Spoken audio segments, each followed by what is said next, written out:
মানুষগুলো পাগল হয়ে যাবে। কেউ থাকবে তখন টয়লেটে, ইমাজিন কেমন ভাবে আল্লাহ নকশা এঁকেছেন। কেউ থাকবে টয়লেটে, কেউ থাকবে ক্ষেত খামারে, কেউ থাকবে অফিস আদালতে, কেউ থাকবে রান্নাঘরে, কেউ থাকবে মৌজ মাস্তির ভেতরে। ঠিক তখনই কিয়ামত হয়ে যাবে, কেউ পার পাবে না। সবার মুখে একটা চিৎকার, আইনাল মাফার, পালাবো কোথায়? কিয়ামতটা শুধু পৃথিবীর একদিকে অনুষ্ঠিত হবে না, গোটা বিশ্বব্যাপী হবে, তাই না? নাকি বাংলাদেশে কিয়ামত শুরু হইলে সৌদিতে হবে না? হ্যাঁ, আমেরিকাতে হবে না, সুইজারল্যান্ড, ইন্দোনেশিয়া, অস্ট্রেলিয়া, গোটা বিশ্বব্যাপী একসাথে কিয়ামতের ভয়ঙ্কর দৃশ্যের অবতারণা ঘটবে। চিল্লা এখন ঠিক কিনা? মা তার ছেলেরে চিনবে না, দুধের বাচ্চাকে রেখে মা পালাবে। দুধের বাচ্চা, যে বাচ্চা দুধ খায়, ব্রেস্ট ফিডিং বেবি, এই বাচ্চাটা রেখে মা কোনো দিকে যায়? ডানে বায়ে কোথাও সরতে চায় না, ব্যথানি পায়, কষ্টনি পায়। এই দুধের বাচ্চাটারে ধাক্কা মেরে মা দিবে দৌড়। তাহলে কি ভয়ঙ্কর ঘটনা সেদিন ঘটবে। 3 মাসের 4 মাসের পেটের ভেতরে অপরিপক্ক বাচ্চা, এখনো পরিপূর্ণ হয় নাই, হাত পা ভালোভাবে গজায় নাই, ছোট্ট একটা গোশতের টুকরা। হসপিটালে এরকম যতগুলো নারী থাকবে, কিয়ামতের ভীতিকর অবস্থা দেখে মুহূর্তের মধ্যে সব অপরিপক্ক বাচ্চাগুলো ডেলিভারি হয়ে যাবে। এক ধাক্কায় 3 মাসের বাচ্চাটার হাত পা গজায় নাই এখনো ঠিক মতো, এক ধাক্কায়, এক ভূকম্পনে, এক কাঁপুনির চোটে পেটের সব বাচ্চাগুলো খালাস হয়ে যাবে, ডাক্তার ছাড়া, ইনজেকশন ছাড়া। আল্লাহ বললেন সেদিনটার নাম হলো আল কারিআহ। মাল ওয়া মা আদরাকা মাল ইয়াউমা ইয়াকুনুন নাসু কাল ফারাশিল মাবথুস, মানুষগুলো নিক্ষিপ্ত হবে। ওয়া তাকুনুল জিবালু কাল আহিনিল মানফুশ, পাহাড়গুলো তুলার মতো ধ্বনিত হতে থাকবে। এখন উপরের দিকে তাকালে কি সুন্দর নীল আকাশ দেখা যায়, সেদিনে আকাশও থাকবে না। ইয়াউমিন নাতবিস সামাআ কাতায়্যি সিজিল্লিল লিল কুতুব, কাগজের পৃষ্ঠা যেমনি তোমরা ভাঙো, কাগজ যেমনি হাতের মুঠোয় নিয়ে তোমরা গুটিয়ে ফেলো, সেদিন এই বিশাল 7 আকাশটারও হাতের মুঠোয় নিয়ে গুটিয়ে ফেলবে কে? কাতায়্যি সিজিল্লিল লিল কুতুব। Can you imagine? আপনি কি কল্পনা করতে পারেন এই দৃশ্যপট যখন ঘটবে গোটা বিশ্বব্যাপী কি মেসাকার হবে? স্যাটেলাইট চ্যানেলগুলো ভেঙে দুমড়ে মুচড়ে পড়বে, পৃথিবীর যত বড় বড় টাওয়ার গুলো আছে ভেঙে আবাসিক এলাকার উপর পড়বে, পাহাড়গুলো ভেঙে খান খান, সাগরের পানির ভেতরে দাউ দাউ করে আগুন জ্বলবে। বুর্জ আল খলিফা, পৃথিবীর সবচেয়ে উঁচু টাওয়ার, ওইটার তো কিছু হবে না ওই দিন। কি হবে? ভেঙে যাইব, ভেঙে খান খান হয়ে যাবে, ভেঙে টুকরা টুকরা হয়ে যাবে। এবার আমি যখন হজে গিয়েছিলাম, জেদ্দা এয়ারপোর্টে নেমে মক্কা যাচ্ছি প্রথমে উমরার জন্য, তখন বাঁ দিকে অনেক দূরে দেখতে পেলাম কিংডম টাওয়ার। এটার কাজ চলতেছে, আগামী বছর, এই বছর অথবা আগামী বছর এটার খুলে দিবে। এটা বুর্জ আল খলিফা থেকে আরো উঁচু। বুর্জ আল খলিফা 818 মিটার উঁচু, আর এই কিংডম টাওয়ার 1000 মিটার উঁচু, মানে 1 কিলোমিটার উঁচু। কিয়ামতের ওই ঝাঁকুনি আর ভূমিকম্পের সময় এগুলো টিকবে একটাও? আরো যে টাওয়ার গুলো আছে, সাংহাই টাওয়ার, টাইপেডাং 101, পেট্রোনাস টুইন টাওয়ার, বাংলাদেশের 40, 50, 60 তলাগুলা টিকবে? আমাদের কুমিল্লা শহর তো এখন টাওয়ারের শহর হয়ে গেছে। একটা বড় ছাদের উপর থেকে কুমিল্লা শহরের দিকে তাকালে এটা কি কুমিল্লা না উত্তরা বুঝাই যায় না। এই টাওয়ার গুলো একটাও টিকবে? আওয়াজ করে বলেন টিকবে? সে কথাই আল্লাহ বললেন আল কারিআতু মাল কারিআতু ওয়া মা আদরাকা মাল কারিআ ইয়াউমা ইয়াকুনুন নাসু কাল ফারাশিল মাবথুস ওয়া তাকুনুল জিবালু কাল আহিনিল মানফুশ। কি দৃশ্য আল্লাহ আঁকলেন! প্রথমে একটা সাইরেন দেয়া হবে, দেয়ার সাথে সাথে ভেঙে চুরে সব সারখার, মানুষগুলো পাগলের মতো দৌড়াবে। ওমা হুম বিসুকারা ওয়ালাকিন্না আযাবাল্লাহি শাদীদ। মানুষগুলোর দৌড়াদৌড়ি দেখলে মনে হবে যে মাতালের মতো দৌড়াচ্ছে, রেড ওয়াইন খেয়ে, হুইস্কি খেয়ে, মদ খেয়ে পাগলের মতো দৌড়াচ্ছে। আসলে মদ খায় নাই, হুইস্কিও খায় নাই। সেদিন আল্লাহর আযাব এত ভয়ঙ্কর হবে, মানুষগুলো সব হয়রান হয়ে যাবে, মানুষগুলো পাগলের মতো দৌড়াবে। সাগরের পানিতে দাউ দাউ করে আগুন, স্যাটেলাইট ভেঙে খান খান, বিল্ডিং গুলো ভেঙে ভেঙে পড়ছে, পাহাড়গুলো ধ্বনিত হচ্ছে, গোটা বিশ্বব্যাপী বিকট আওয়াজ। পৃথিবীর যখন ঠিক এইরকম অবস্থা, আল্লাহ তাআলা ইসরাফিলকে বলবে, ইসরাফিল, 3টা ফুৎকার দেওয়ার জন্য তোকে তৈরি করেছি, এবার দ্বিতীয় ফুৎকারটা দে। তাকে ফুৎকার দিতে হবে মোট কয়টা? আরো জোরে বলেন। সে কেবল একটা দিয়েছে, এবার দ্বিতীয় ফুৎকার দিবে।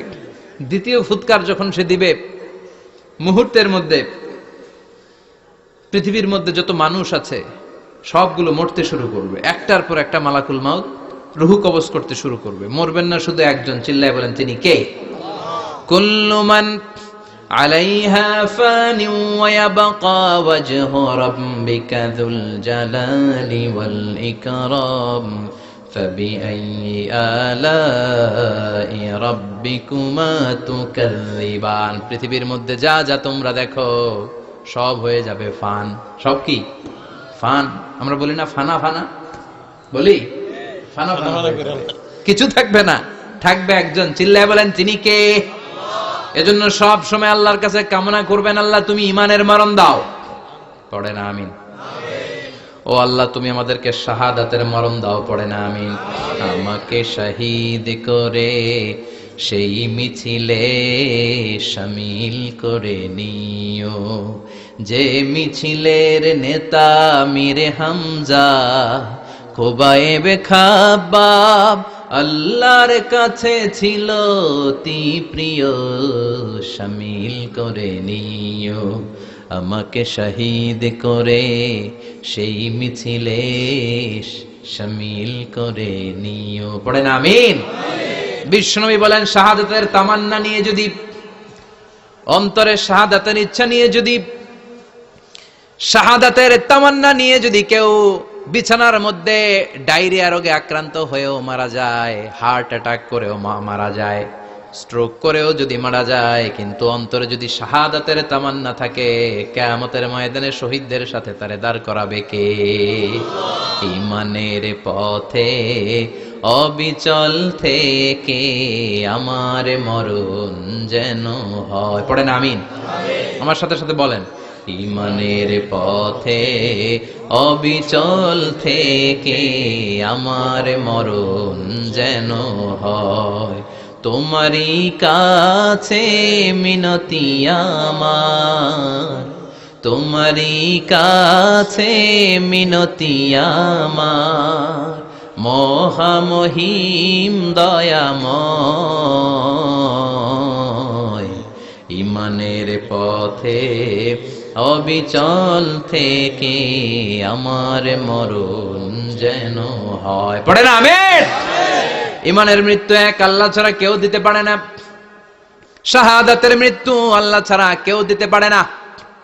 এজন্য আখের যদি ভালো হয়, সব ভালো তার, শেষ ভালো যার। বিশ্বনবী দোয়া করতেন, আল্লাহুম্মা রযুকনা হুসনাল খাওয়াতিম, আল্লাহুম্মা রযুকনা হুসনাল খাওয়াতিম। প্রতিদিন সব সময় নামাজের পরে পড়বেন, আল্লাহুম্মা রযুকনা হুসনাল খাওয়াতিম, আল্লাহুম্মা রযুকনা হুসনাল খাওয়াতিম। আল্লাহ আমাদের শেষটাকে ভালো করো, আমাদের শেষটাকে তুমি ঈমানের উপর করো। পড়েন আমিন। অনেক আল্লাহওয়ালা নামাজি শেষ জীবনে মুরতাদ হয়ে যায়, নাস্তিক হয়ে যায়, আছে না নাই? মুফাসসির ইসলামের নাম শুনছেন? অনেক ইসলামের বয়ান দিত লোকটা শুরু থেকে আমি তাকে চিনতাম। অনেক ইসলামের বয়ান করতো, ইসলামের পক্ষে এসে অনলাইনে কথা বলতো। আস্তে আস্তে আস্তে আস্তে নাস্তিক হয়ে গেছে। এজন্য বিশ্বনবী বলতেন, আল্লাহুম্মা রযুকনা হুসনাল খাওয়াতিম, আল্লাহ শেষটা আমার ভালো করো, আমার শেষটা যেন কালিমাতুত তাইয়্যিবা লা ইলাহা ইল্লাল্লাহর উপর হয়, আমার শেষটা যেন ঈমানের উপর হয়। পড়েন আমিন। এক সাহাবা জিহাদের ময়দানে, বুখারীর বর্ণনা, যুদ্ধের ময়দানে সে সামনে যাই পাচ্ছে, লা তাজিদু শাযযা ওয়ালা ফাযযা ইল্লা ইয়াকতুলু বিসাইফি, বিশাল তলোয়ার নিয়ে আল্লাহু আকবার বলে বলে কাফের আর মুশরিকের বাচ্চাগুলোরে কচুকাটা করছে। সাহাবীরা দেখে পেছন থেকে বাহাবা দেয়, নবীর কাছে এসে খুশ খবর দেয়, ও নবী দেখেন আপনার সাহাবী দিন কায়েমের আন্দোলনে কালিমার পতাকাটারে জমিনের বুকে পতপত করে উড়ানোর জন্য কেমন করে যুদ্ধের ময়দানে, জিহাদের ময়দানে কাফের আর মুশরিকদেরকে কচুকাটা করছে। নবী দেখেন আজকে জিহাদের ময়দানে যুদ্ধের সব সওয়াব আল্লাহ এই সাহাবীরই দিয়ে দিবে। বিশ্বনবী বললেন, হুয়া ফিন্নার, সে জাহান্নামে যাবে। সাহাবীরা তো অবাক, জীবন বাজি রেখে তলোয়ার নিয়ে কাফেরদের সাথে যুদ্ধে ময়দানের মধ্যে লিপ্ত, একটার পর একটা কাফের গুলোরে হত্যা করে জাহান্নামের মেহমান করে পাঠিয়ে দিচ্ছে। এই লোকটা কেমন করে জাহান্নামী হয়? বিশ্বনবী বললেন হুয়া ফিন নার, এই লোকটা জাহান্নামে যাবে, এরে কেউ বাঁচাতে পারবে না, জাহান্নামী। এক সাহাবী মনে মনে বলল, এই লোকটা কেমন করে জাহান্নামী হয়, আমি তার পেছনে পেছনে দেখবো তার শেষ পর্যন্ত কি ঘটে, কারণ নবী যা বলে এটা তো কোনোদিন মিথ্যা হতে পারে না। সাহাবী লুকিয়ে লুকিয়ে তার পিছু নিল, দেখলো যুদ্ধ করতে করতে জিহাদের ময়দানে শত্রুদের মাঝখানে ঘাটির ভেতরে সে মারতে মারতে চলে গিয়েছে, মারতে মারতে কাফেরদের মাঝখানে এমন জায়গায় চলে গিয়েছে চারদিক থেকে কাফেররা তাকে ঘেরাও দিয়ে ফেলেছে। এবার আর সে পারে না, দীর্ঘ সময় যুদ্ধ করতে করতে এবার ক্লান্ত শ্রান্ত, এবার নিজেও মারে আবার মাইরও খায়, মারে আবার মাইরও খায়। খেতে খেতে হঠাৎ এক কাফেরের তলোয়ারের আঘাতে তার ডান হাত নাই, এক কোপে ডান হাতটা জমিনে পড়ে গিয়েছে, ফিনকে দিয়ে রক্ত, ব্লিডিং হতে হতে, রক্তপাত হতে হতে সাহাবী নিস্তেজ, আর পারে না, আর সহ্য করতে পারে না। শাহাদাতের জন্য অল্প একটু দেরি, এই অল্প একটু দেরি সাহাবীর আর সহ্য হয় নাই। ওই সাহাবী নিজের তলোয়ারটা জমিনের মধ্যে গেড়ে তলোয়ারের উপরে ঝাঁপিয়ে পড়েছে, তলোয়ারের এক মাথা পেটের এইখান দিয়ে ঢুকে পিঠের ওই পাশ দিয়ে বের হয়েছে। যে সাহাবী পেছন থেকে ফলো করেছে সে বলে আশহাদু আন্না মুহাম্মাদ রাসূলুল্লাহ, আল্লাহু আকবার।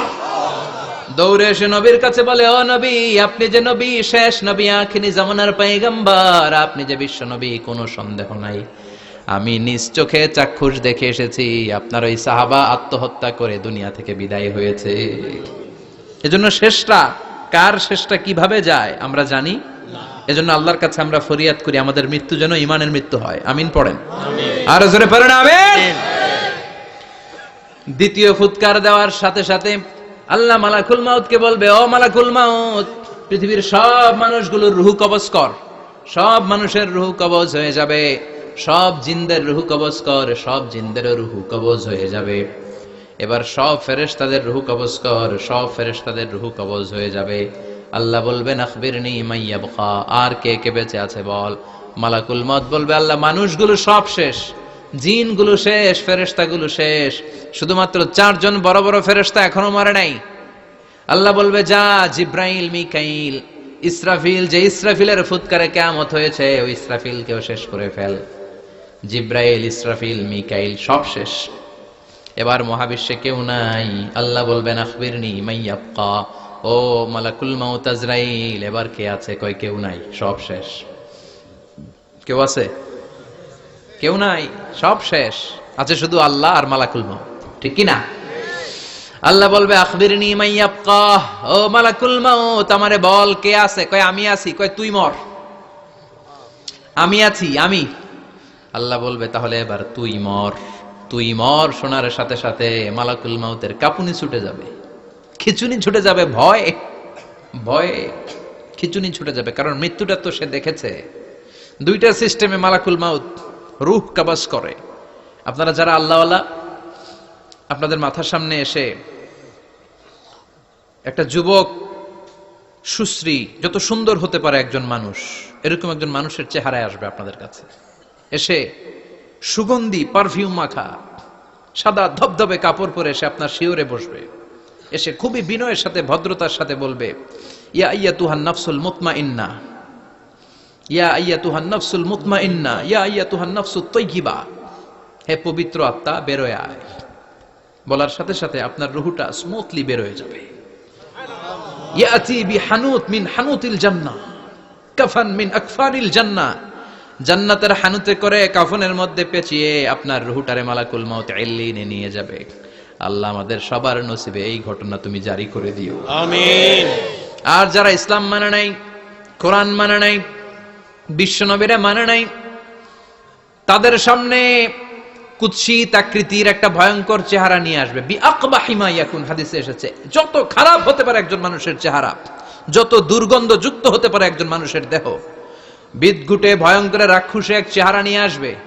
মুমিনের সামনে এসে যেমনি ভদ্রভাবে বসে যায়, সে এরকম আসবে না, সে ত্রাস সৃষ্টি করবে। ডাকাত যখন আপনার অ্যাটাক করে এমন ত্রাস সৃষ্টি করবে, কোপ মেরে আঘাত করে আপনি ভয়ে সব দিয়ে দিবেন। ওনারা দেখলে আপনার পিলে চমকে যাবে। ভয়ঙ্কর দুর্গন্ধযুক্ত কালো একটা ড্রেস পরে আপনার সামনে এসে এমন ত্রাস সৃষ্টি করে বসবে, ওইটা দেখলে অবস্থা খারাপ। চিৎকার দিয়ে ধমকাবে আর বলবে, ইয়া আইয়াতুহান নাফসুল খাবিসা, হে পাপাত্তা বেরোয় আয় ইলা গাদাবিল্লাহ, আল্লাহর ক্ষোভ, আল্লাহর রাগের দিকে তুই বের হয়ে আয়। মুমিনের আত্মাটা যেমনি স্মুথলি বের হয়ে এসেছে, কাফেরের আত্মাটা বলার সাথে সাথে বেরোতে চাইবে না। আত্মাটা একবার ডানে দৌড়, একবার বায়ে দৌড়, একবার সামনে দৌড়, আর একবার পিছনে দৌড়। এবার মালাকুল মাউত আরো হিংস্র হয়ে যাবে, পা থেকে টান মেরে সারা দেহ থেকে খিচুনি দিয়ে পুরো দেহটারে চাপতে চাপতে জীবিত একটা ছাগলের চামড়া জীবিত অবস্থায় তার দেহ থেকে উল্টো দিকে টেনে টেনে বের করলে যেমন কষ্ট হয়, একজন কাফেরের রুহু দেহ থেকে টেনে হিচড়ে মালাকুল মাউত বের করে ফেলবে। এজন্য আল্লাহর কাছে আমরা চাই, ঈমানের পথে অবিচল থেকে আমার মরণ যেন হয়। প্রতিদিন পড়বেন এটা দোয়া। ঈমানের পথে থেকে যেন আমাদের মৃত্যু হয়, পড়েন আমিন। মালাকুল মাউত এই দৃশ্যগুলো নিজেই ঘটিয়েছে, তার জানা আছে মৃত্যুর কত কষ্ট। আল্লাহ বলবেন মর, বলার সাথে সাথে কাঁপুনি ছুটে যাবে। আল্লাহ বলবেন কেঁপে লাভ নাই, মর, মরতে হবেই, কারণ কুল্লু নাফসিন, everyone has to take the test of death. সবাইকে মৃত্যু নিতে হবে, গ্রহণ করতে হবে স্বাদ। The most certain thing in our life is death, but the most uncertain thing in our life is the time of death. আমাদের জীবনের সবচাইতে সুনিশ্চিত বিষয় হচ্ছে যে আমরা মরব, এটা আমরা সবাই জানি না, কিন্তু সবচাইতে অনিশ্চিত বিষয় হচ্ছে যে আমরা কখন মরবো, এটা আমরা কেউ জানি না। জানি মালাকুল মাউত কাঁপতে থাকবে। আল্লাহ বলবেন জান্নাত এবং জাহান্নামের মাঝ বরাবর একটা জায়গা আছে, আল আরাফ, ওইখানে দাঁড়া। ওইখানে দাঁড়িয়ে মালাকুল মাউত বিকট একটা চিৎকার দিয়ে সারা পৃথিবীর মানুষগুলো, ফেরেশতাগুলো যেমনি দুনিয়া থেকে বিদায় হয়েছে, মালাকুল মাউত তখন বিদায় হয়ে যাবে। সেদিন বিকট একটা চিৎকার মেরে তিনি বিদায় হবেন। বিশ্বনবী বলেন মালাকুল মাউতের মরণের সময় সেই চিৎকারটা ওই দিন এত ভয়ঙ্কর হবে, দুনিয়াতে যদি তখন মানুষ থাকতো, কিয়ামত ঘটানোর জন্য আলাদা করে ইসরাফিলের সিংগায় ফুৎকার দেওয়ার আর দরকার হতো না। মালাকুল মাউতের মরণের কষ্টের ওই চিৎকারের আওয়াজ শুনলে মানুষগুলো সব কানের পর্দা ফেটে জমিনের মধ্যে তখনই লাশ হয়ে পড়ে যেত। মালাকুল মাউত এখন আর নাই, ডানে বায়ে সামনে পেছনে কেউ নাই, একজন ছাড়া, তিনি কে? আল্লাহ তখন বলবেন ইয়া আরদু আইনা নাহারুকে, পৃথিবী তোর নদীগুলো কই, বিল্ডিং গুলো কই, রাজা বাদশা গুলো কই, পৃথিবীর নাজ নেয়ামত কই, ভোগের দুনিয়া আজকে কোথায়, অহংকার দাপট আর ক্ষমতার বড়াই আজকে কোথায়? লিমানিল মুলকুল ইয়াউম, who belongs the kingdom today, আজকে ক্ষমতা কার? চিল্লায় বলেন তো, সেদিন ক্ষমতা হবে কার? আল্লাহ। লিমানিল মুলকুল ইয়াউমা লিল্লাহিল ওয়াহিদিল কাহ্হার, ক্ষমতা সেদিন কারো নয়, ক্ষমতার মালিক একজন, তিনি কে? সব ক্ষমতার মালিক আল্লাহ, কেউ নাই, সব মরে গেছে। এভাবে যে কত হাজার কোটি বছর আল্লাহ একা থাকবেন এটা আল্লাহ জানেন, আমরা কেউ জানি। ইসরাফিলকে আল্লাহ বানিয়েছিলেন সিংহায় 3টা ফুৎকার দেওয়ার জন্য, চিৎকার করে বলতে হবে কয়টা? দিছে কয়টা? বাকি আছে কয়টা? এবার রব্বুল আলামিন ইসরাফিলকে জীবিত করবেন, জীবিত করে বলবেন তাড়াতাড়ি 3য় ফুৎকার দিয়ে তোর ডিউটি শেষ কর। সুবহানাল্লাহ পড়েন। ইসরাফিল এবার 3য় ফুৎকার দিবে। 3য় ফুৎকার দেওয়ার সাথে সাথেই পৃথিবীর বিভিন্ন প্রান্ত থেকে, মহাবিশ্বের বিভিন্ন প্রান্ত থেকে মানুষের জিনগুলো দাঁড়াতে শুরু করবে। বিমান দুর্ঘটনায় যারা মারা গিয়েছে, ছাই হয়েছে, ছাই থেকে উঠে দাঁড়াবে। তিমি মাছের খাবার হয়ে সাগরের মধ্যে মিশে গিয়েছিল, সাগর থেকে দাঁড়াতে শুরু করবে। পাহাড়ের মধ্যে যারা মারা গিয়েছে, পাহাড় থেকে উঠবে। হিন্দুদের শ্মশানের মধ্যে যেখানে লাশ পোড়ানো হতো, ওখান থেকে দাঁড়াবে। মানুষগুলো কবর থেকে উঠবে, যে যেখানে মারা গিয়েছে সেখান থেকে দাঁড়াবে। মিনহা খালাকনাকুম ওয়া ফিহা নুঈদুকুম ওয়া মিনহা নুখরিজুকুম তারাতান উখরা, মাটি থেকে বানালাম, মাটির কবরে পাঠালাম, আবার মাটির কবর থেকে দাঁড় করায় দিবে কে? মানুষগুলো দাঁড়াবে।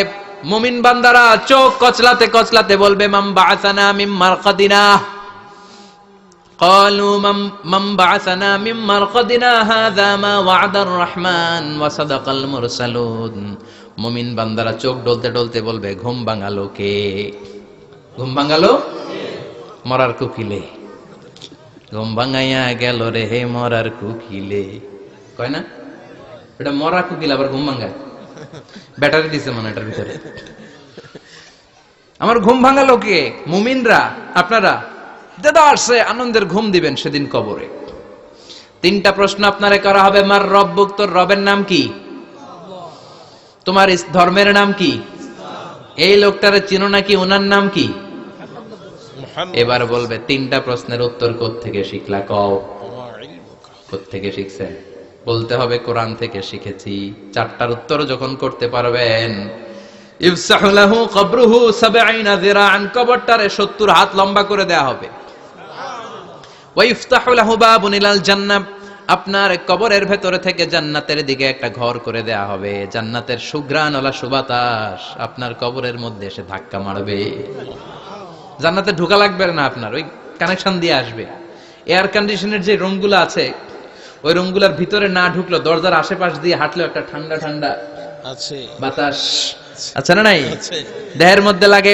জান্নাতে আপনার ঢোকা লাগবে না, কবরের মধ্যে শুয়ে শুয়ে জান্নাতের সুবাতাস পাবেন। এবার বলবে ফায়ুলবাসু লিবাসু আহলিল জান্নাহ, জান্নাত থেকে আনা 2টা জান্নাতি সেট পোশাক আপনারে পরিয়ে দেয়া হবে। আল্লাহু আকবার। এবার আপনারে বলা হবে আহলান ওয়া সাহলান, কংগ্রেচুলেশন, খোশ আমদেদ, তোমার জন্য কংগ্রেচুলেশন, সুস্বাগতম। তিনটার পরে চতুর্থ প্রশ্নের উত্তরও পেরেছো, জান্নাতের পোশাক তোমারে পরিয়ে দিলাম, আর কোনো কাজ নাই, এবারের মতো খেলা শেষ, এবার ঘুমাও। কি করো? কথা বলেন। ঘুমাও। নাম কানাউমিল আরুস, বাসর রাতে বর যেমনি কনেকে নিয়ে শান্তির ঘুম দেয়, এরকম ঘুম দাও। তোমার ঘুম কেউ ভাঙাতে পারবে না ইসরাফিলের 3 নাম্বার ফুৎকার ছাড়া। সুবহানাল্লাহ পড়বেন না? সেই ঘুম ভেঙে যাবে, চোখ ডলতে ডলতে বলবে মান বাআসানা মিন মারকাদিনা হাযা মা ওয়া'দার রহমান ওয়া সাদাকাল মুরসালুন। চোখ ডলতে ডলতে বলবে কে আমাদের ঘুম ভাঙালো? ফেরেশতারা বলবে হাযা মা ওয়া'দার রহমান, এটা সেই দিন যে দিনের ওয়াদা দিয়েছে কে? আজকের দিনটা হলো ফাইনাল দিন। আজকের খেলাটা হবে ফাইনাল খেলা, দ্য ফাইনাল ডে। আজকে বিচারের দিন। ওই যে শুনছিলা জাররা জাররা বিচার হবে, ওই বিচার আজকে অনুষ্ঠিত হবে। পৃথিবীর বুকে যে বিচারগুলো হয় নাই সেদিন ওই বিচারগুলো করবে কে? আল্লাহ। পৃথিবীর বুকে যে ধর্ষণের বিচার হয় নাই, ওই দিন ওই ধর্ষণের বিচার আছে না নাই? পৃথিবীর বুকে যে অন্যায় ভাবে বিচার বহির্ভূত হত্যাগুলো করা হয়েছে, ক্রস ফায়ার গুলো দেয়া হয়েছে, গুম করা হয়েছে, খুন করা হয়েছে, সেদিন এই বিচারগুলো আছে না নাই? পৃথিবীর বুকে জুলুম করে একজনের জমি আরেকজন মাইরা খাইছে, ওনার দাপট ছিল, ওনার উপরে কোনো কথা ছিল না গ্রামে, কিন্তু কিয়ামতের ওই কঠিন দিনে এগুলোর বিচার আছে না নাই? বিচার যদি না থাকতো, all the worldly life it's a joke.